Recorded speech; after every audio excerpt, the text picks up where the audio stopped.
All right, Matt, kicking off the card, we have a fight at 145 pounds between a couple of guys that were not so successful in their respective UFC debuts. We have lights out Austin Lingo fighting for the first time in his 8-fight pro career outside of Texas, taking on Jacob Kilburn. His nickname's The Killer. That's way too aggressive, and it hasn't really shown so far in the UFC's octagon. And Matt, for Jacob Kilburn in his UFC debut, he took on Billy Quarantillo. And listen, I get it. Billy Quarantillo didn't really have the greatest showing his last time out against Gavin Tucker. But the win over Kilburn, the win over Spike Carlisle, you can see the flashes of brilliance. He is very good against Canadians, but not Canadians named Gavin Tucker. And for Jacob Kilburn, Matt, I have the numbers here, and they are not so good. Because against Billy Q, he got outstruck 139-6 in their fight, and he got finished.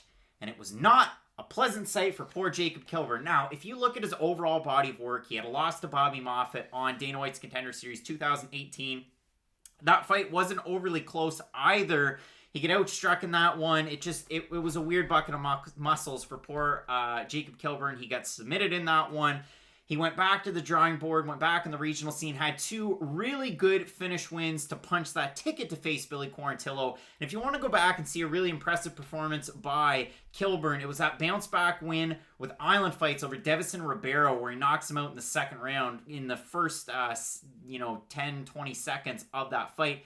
Very, very good one for him. And the thing with Jacob Kilburn, he has a very established base in the martial arts. And I'm going to rattle them off. He has a blue belt in Brazilian Jiu-Jitsu. He has black belts in karate, judo, and Japanese Jiu-Jitsu. And Matt, the most famous of the Japanese Jiu-Jitsu practitioners that I can think of in MMA, probably Michael Bisping. Yeah. That's who I was going to go with.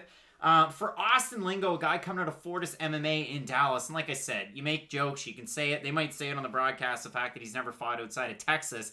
He did fight in Texas in his UFC debut against Yusuf Zalal, and it definitely didn't go his way. And if you look at Austin Lingo's fight tape from the regional scene, super heavy-handed, plenty of early finishes. It's a guy, he lives up to the nickname of Lights Out. 3 wins by knockout, 2 by submission, and you talk about the first round finishes, he has 5 of them, and 4 of them are under a minute. Now, in the fight against Yusuf Zalal, it was one of those ones where he's kind of chasing him the whole time. And I just want to throw one more thing out there. He'll kind of throw a lead hook, and if he throws it well, it'll kind of cut the cage. It's less the foot placement than it is, I'm just going to throw out a strike and try and cut the cage. But he just couldn't keep up with that lateral movement of Yusuf Zalal. And that's actually a really good sign for Austin Lingo, because coming into the UFC off the LFA, he had kind of one of those Ronda Rousey-esque runs, if you will. Not all of his wins are by knockout or submission. Good mix of both, but they were just happening so fast. It's knockout in 30 seconds, submission in 30 seconds, knockout in 10 seconds.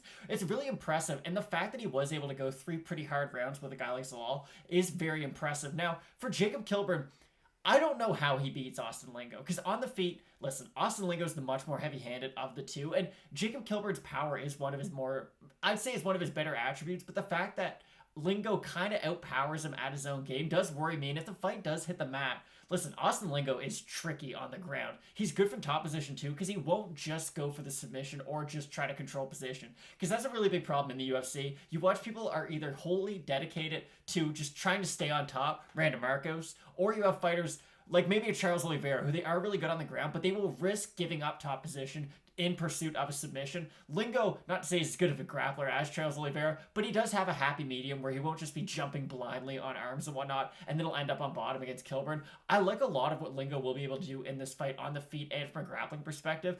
For Kilburn, you're going to have to try to keep Lingo up against the cage. Test the cardio as much as you can. For Lingo, it's kind of the same thing too. And I like what you mentioned about his hook. He will throw punches to try to set up where he wants you to be. And it's not that he's throwing the punches to land. It's just to set up where your position is in the cage. If he can get you up against the cage, he can work in really good takedowns. He has really good combinations and volume when he does get his opponent against the cage. And really, I'm just high on Austin Lingo going into this fight. And I mean, if you want to see a perfect example of an Austin Lingo fight, and it's a shame to cherry pick off of this one, but it was the fight that punched his ticket to get into the UFC from LFA, the win over Solo Hatley, Bellator's own now. Ooh.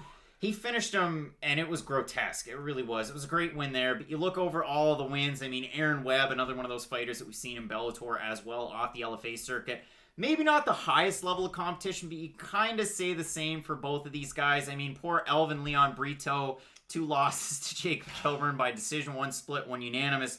I mean, I look at this, and again, Jacob Kilburn struggled against Bobby Moffett, that was in the UFC for a time. Didn't really go all that well for him. And then again, the loss to Billy Quarantillo. Really not the best stats in those two fights. If we have a look at the odds map for this fight, they are slighted by way of the fighter representing Fortis MMA for Austin Lingo. He opened a -265 favorite. He's now roughly a -224 over on best fight odds. For Jacob Kilburn, open a +225. He's now at a +180. So a little bit of money coming in on Jacob Kilburn from open. If we look over on Topology, large majority going with Austin Lingo at a 947 total votes, 87% going Lingo, 60% have him to win by decision. So we talked about it. Jacob Kilburn, one of the X factors with him, and I know this might sound silly, but you look at a couple of different sites, you might see some different gyms popping up here and there. A guy representing good old Woodlawn, Tennessee. He's trained at Harris Holt Combat Sports. He's trained at Smash Bros. Shibaro Jiu-Jitsu. He's now training at American Kickboxing Academy. No, I'm just kidding. He's training at ATT down in Florida. So he's made that move from Tennessee to Florida and really focusing on his training. And again, this is a guy that's been out for some time, over a year. Both of these guys, I mean, you look at Austin Lingo, made his debut early on last year. So a long layoff for both of these guys. But for Jacob Kilburn, such a demoralizing loss. He didn't want to go to Tampa to train with Billy Q, so he went pretty close by in the Miami area to go to ATT.